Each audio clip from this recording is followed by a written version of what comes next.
This is the part of the job that I dread.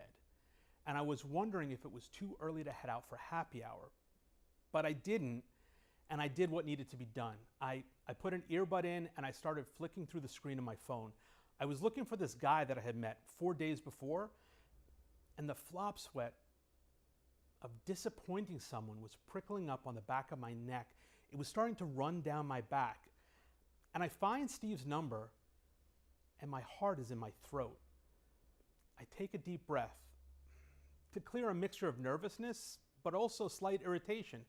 A friend had sent Steve to me after he lost months of work on his computer, telling Steve that if anyone could help him get his stuff back, it was me. And we'd been working on his hard drive for 3 days over a long weekend. The news was not good, and I knew I was going to be disappointing Steve. His drive was gone forever. And I knew that I had to do something different. The ideas from one client, those could be rebuilt. But all the other ideas, the insights that came out over brainstorming sessions, those were not going to be recreated. Those were gone forever. He lost his hard drive, and that meant he didn't have access to months of files for this project he was working on. All the graphics, the photos, the videos, the documents, the spreadsheets, the email attachments, all the flashes of insight, all the little notes that get created over time. That intellectual property is gone forever. The billable hours.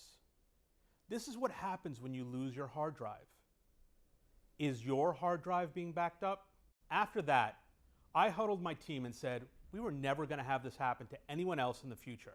Now, I didn't know how we were going to make sure that this didn't happen, but anyone who came to us, we wanted to make sure that they never lost an entire project and all the data that they had been building for months.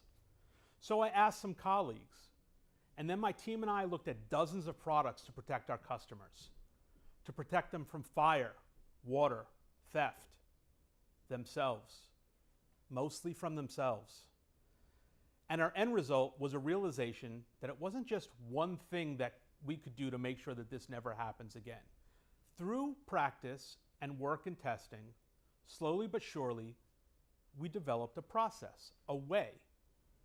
And I began with small steps, taking our process to current customers, businesses that didn't have huge budgets.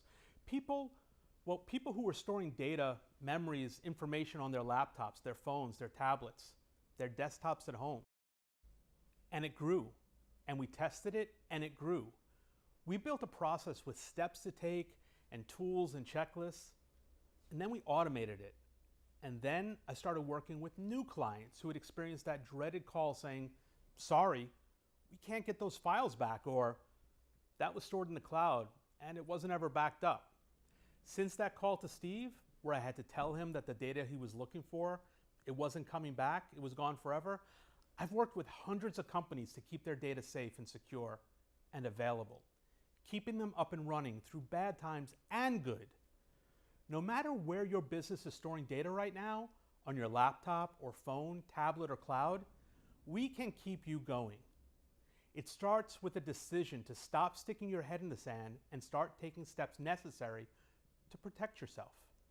I'm Howard Globus, and I'm ready to protect the most valuable asset in your business, your data, your intellectual property. I can be by your side to protect your hard drive and all those irreplaceable memories and ideas and flashes of brilliance. Get started by going to safematrixprogram.com to set up a